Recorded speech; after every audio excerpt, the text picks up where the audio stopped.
All right, guys, sorry for the big mess up. I confused you with all my other classes, forgetting that you guys were kind of in a different spot altogether, and I'm sorry about that. And so you just took the quiz, and now what I want to do is I want to briefly talk about two ideas, and they're really simple. And so one idea has kind of like two little parts to it, but this is simple. So what we're going to do is we're just going to spend a little bit more time talking about proportions. Proportions, okay? And so we're going to deal with two different things. So if you don't yet have something with which to write and something on which to write, I want you to get those things out because I want you to try to draw a couple of things I'm going to ask you to do. First thing, I want you to draw some parallel lines. Well, those are a little chubby. Let's try that again. Go down about there. That'll work. Okay. So we're going to draw some parallel lines. You can make them pretty horizontal. I'm going to go ahead and draw 4 of them, okay? All right.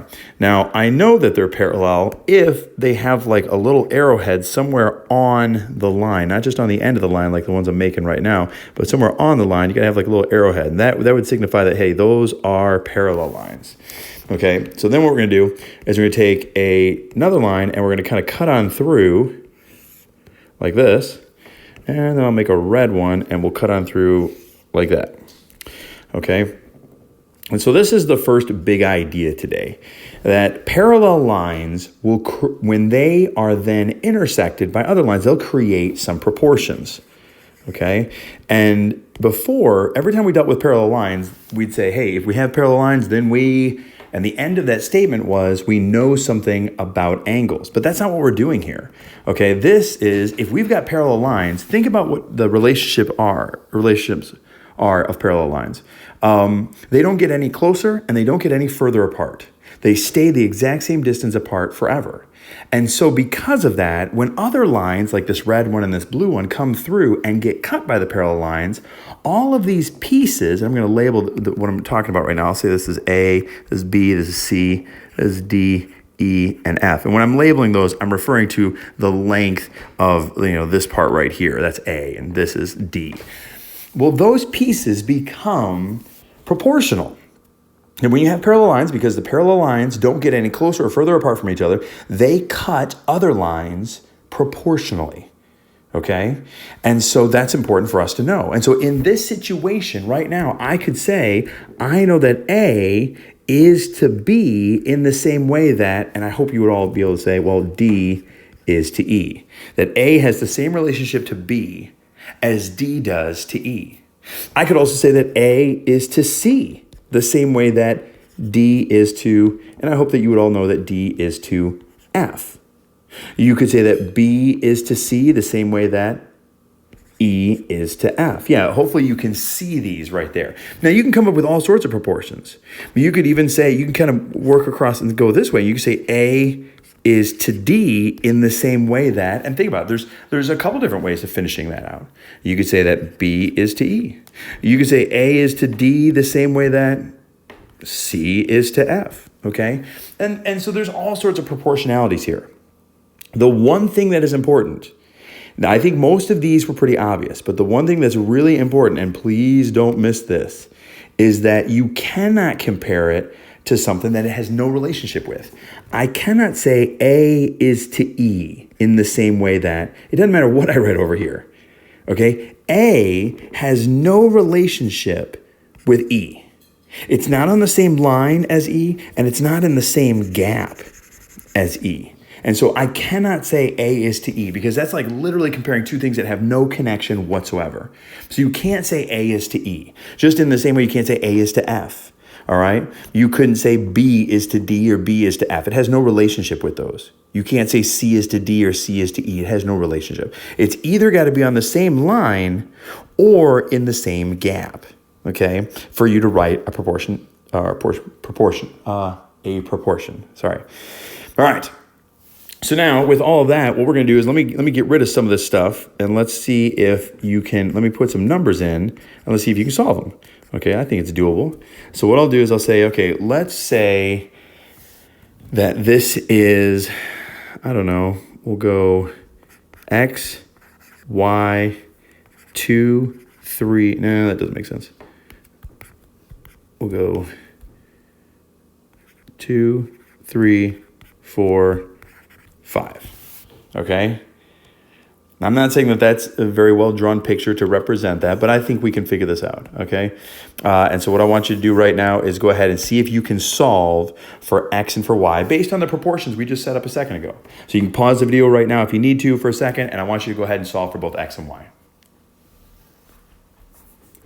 Okay, hopefully you figured out that this is real simple. I could say 5 is to y in the same way that 4 is to 3. And you could cross multiply and you get that 4y is equal to 15. So therefore y is equal to 15 fourths, which is the same as 3.75. Okay, you could use this. Now that's a decimal, so you probably didn't want to use it. Or you can go 5 is to x, the same way that 4 is to 2. Now, I'm sure there are other proportions you could have set up. And so don't expect that I'm going to go through every single one of them. As long as you got the same answer I got, then you're good. So I would cross multiply, and I would get that 4x is equal to 10. So therefore, x is equal to 2.5. So in this situation, y would have to be 3.75, and x would be 2.5. Because when you have parallel lines, they will cut other lines proportionally, or into proportional pieces, I guess. All right? So now we're going to take this and we're going to do a little side step, okay? It's not much, but we're going to do just a little side step with the same idea. And so now on your paper, what I'd like you to do is I'd like you to draw a triangle. And we'll go with a decent sized triangle, you know, not quite half a sheet of paper, but, you know, getting pretty big. And what you're going to do is I want you to draw some lines inside the triangle that are parallel to the base of the triangle, just like that, okay? Now, what I'm going to do is I'm going to label all of these parts. We'll call this part right here A, and this part B, and this part C.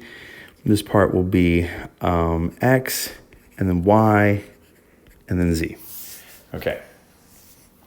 And we'll label this middle D, E, and then F. And we're going to get to those in a second.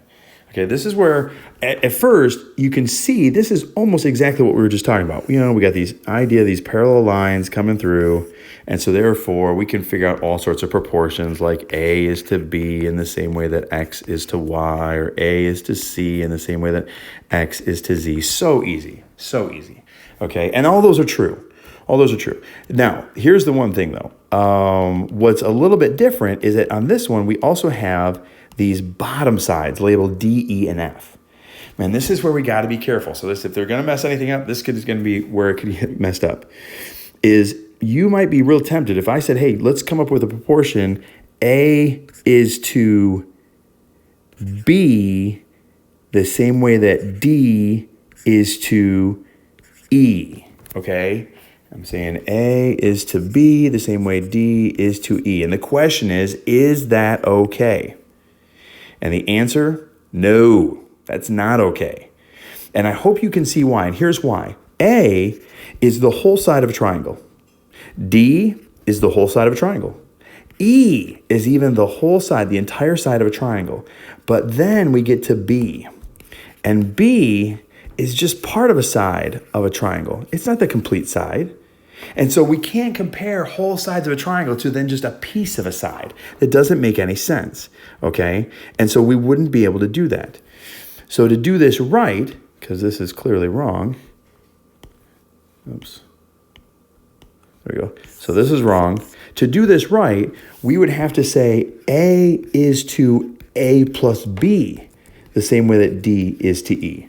Because in that case, then I'm comparing A, this piece right here, is to A plus B, this whole side right here, in the same way that D, the little part of that little triangle, is to E, that whole bottom of the triangle. And that would make sense. Even though it looks a little weird right here, it makes sense right there. You can see that that would work. And so this is where it becomes a little bit more challenging. You go, okay, I have to kind of pay attention. With these other ones, you could just go, man, it was just this to this and this to that, and I didn't have to think twice about anything. But with these, now all of a sudden you have to kind of consider other parts. Okay, so I need you to be able to do that. So what we're going to do is we're going to go ahead and let me fill in some values here. Oops. Let's see if I can get rid of some of this extra coloring on here. There we go. Not bad. There we go. Okay. So let's put some values on here, and hopefully these come out okay. Okay. We'll say that this is 2, 4, and this will be 3, and this will be X, Y, Z. Now, we'll take out Z, and we'll say, we'll make this whole bottom is going to be 16. I know it's kind of big, but that's all right. And then over here, we'll say this side is 3, and this will be A and B. Okay? And so what I want you to try to do is real quick, do your best and see if you can set up a proportion and solve for X, Y, A, and B. All right, so go ahead and pause the video right here and see if you can work through those.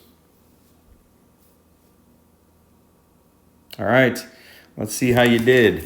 These are, I know we could be real tempted to come up with all sorts of bad proportions, but let's try to do this right, okay? First of all, let's see here. I could solve, I think the easiest one for me right out of the gate seems to solve for is A, okay? Let me get this a little bit bigger. Because I would look and say, I can clearly see that 2 is to 4 the same way that 3 is to A. And I know we just talked a second ago about only, you need to compare a whole side of a triangle, except 4 is not the whole side of a triangle. So we're saying whole side is to small side, or a piece of a side, as is whole side is to piece of a side. So we're good. Cross multiply, you get 2A is equal to 12, so therefore A is 6. Okay, so we got A. And if we have that, then we can use that later if we want. Okay, in the same way we could figure out B. We could say, well, 2 is to 3 the same way that 3 is to whatever B is. We cross multiply, we get 2B is equal to 9, so therefore B is equal to 4.5. And if we wanted to use that, we can. We said B is equal to 4.5. Now we got to do X and Y. And this is where some people get a little nervous, okay? We could say 2 is to that whole side right here. Well, hang on, before we do that, we got to... No, let's do this a little bit different. Sorry. We'll say 2, the side of the triangle, is to this whole side right here. 2, 4, and 3 would add up to be 9. So 2 is to 9 in the same way that X is to what? And the answer would be 16. 2, this left side of this little triangle, is to the left side of the whole triangle, as is the bottom of the little triangle is to the bottom of the whole triangle. So then you cross multiply, you get 9x is equal to 32. And let's see here. So then we get x is equal to 32 ninths, which doesn't reduce, but it's, 3 5 ninths, okay? And so that's our answer. And if we wanted to do y, we could do it the same way. We could say, well, I know that 2 and 4 added up. Let me get rid of some of this. We know that 2 and 4 added up would give me this whole side. So you could say 2 plus 4, which is 6, is to y, or rather 6 is to the whole side there. Let's do that. Just like we did before, we did 2 is to 9. We'll do 6 is to 9 the same way that y is to 16. So I'm hoping you can see what we're talking about here. But what we're saying, well, 6 is to y the same way 9 is to 16. 6 is to 9, 6 is to y, 6 is to y the same way 9 is to 16. And you can write the proportion sideways, you can write it the way we've been doing it, it come out the same way. You cross multiply, you get 6 times 16 is 96 is equal to 9y. Divide, and you get y is equal to 96 ninths, which is the same thing as 10 and 2/3. Okay? So hopefully that's what you have. All right. Last thing for today. So those you see kind of had in common. They really ran alongside of each other. But now we've got something that stands alone. And this is going to be just kind of a real quick throw at it. And so I hope, please don't get frustrated. It's not that weird. It's just a little bit odd. So do me a favor and draw a triangle. And I went ahead and drew an obtuse triangle, just a scaling triangle, has no special relationship. And I'm going to take that top angle and I'm going to try to bisect it. I'm guessing that's somewhat accurate. Maybe not. Okay, now here's the thing. If you have a triangle, now I'm not talking about isosceles triangle or a special right triangle or anything else. I'm just saying if you have a triangle and you bisect an angle, that angle bisector right there cut the triangle into proportional pieces. So that way, if I call this one A and call this one B and call this X and call this Y, if you have an angle bisector, like I do right here, it divides the triangle into proportional pieces so that A is to B the same way X is to Y. If you haven't written this down, write it down. It's important. If you have a triangle, as I do right here, and you bisect one of the angles, as we did right here, that angle bisector divides the base of the triangle into pieces that are proportional to the sides. So that way we can write a proportion like this. A is to B the same way X is to Y. It's really simple. And I think these are probably the easiest problems. They might not make sense right away, but they're the easiest problems to see because look, you can just go A is to B the same way that X is to Y. A is to B the same way X is to Y. And it's such an easy problem to write. Okay? And so these are going to be problems we're going to see lots, and they're just real simple. So I could have a problem like, let me go ahead and draw a triangle, and I'll make it a little bit challenging. Maybe I'll bisect, instead of that angle up top, I'll bisect this angle down here. Say this is congruent to this, okay? And we'll say that this side is 6.4. We'll say this little piece right here is 3, and we'll say this piece right here is 4.2. And so the question is, how big is that piece right there? How big is that X? Well, I know that X has the same relationship to 3 as 6.4 does with 4.2. Remember, X is going to go equals there. So there's my fraction. X is to 3 the same way 6.4 is to 4.2. I could flip it upside down. It doesn't make it any different in the proportion. If I say 3 is to X the same way that 4.2 is to 6.4, it doesn't matter. You can invert a fraction or a proportion. It's the same thing. So I'm going to take this, and then all I do is cross multiply. So I get 4.2 times X is equal to 3 times 6.4 is what? 19.2. And then you say divide both sides. I was hoping these numbers would come out just a little bit cleaner. Okay, so how many times does 4.2 go in there? Well, it doesn't go in 5 times. Did I do my math right? Man, I got an ugly answer. Yeah, okay. And so my ugly answer is it's about 4.57. So it's it comes out, does not even remotely come out clean. But it's about 4.57. Sorry, I thought I picked numbers that were going to work all right on that one. Okay, now your turn. I want you to try one of these, and then I'll work it out, and then we'll call it a day, and I'll give you some other practice that we can go through on these, okay? So go ahead, and you can draw a triangle. Okay, we're going to bisect that angle. We're going to say, hey, this is congruent to this. And let's see here. How about we say that this piece right here is 30. This piece right here is 24. This piece right here is 20. And this piece right here is X. Okay? I'm going to give you about 1 minute, 2 minutes maybe to solve this, and then we'll go through it. All right. Let's see this. Clearly, I'm hoping you can see how easy this is. You just go here is equal to this. I mean, you set up this. It's right there for you. 20 is to X in the same way that 30 is to 24. And I'm not sure if you know this little secret, but if you have a fraction in a proportion that you can reduce, you're allowed to. 30 over 24 actually reduces. You could have 20 over X is equal to, you can divide both of those by 6. And that's the same thing as 5/4. Now, you don't have to, but you could. So then you get 20 times 4 would give you 80. So you'd have 5X is equal to 80. So therefore, X is 16. Or if you go use the original one, it would be 20 over X is equal to 30 over 24. And 20 times 24 is 480 is equal to 30X. And you divide both sides by 30, you get X is equal to 16. And because math is true, it's right. All right, so now what we're going to do is we're going to practice these. We're going to practice, and you will get this no problem. All right, sorry for the mess up today.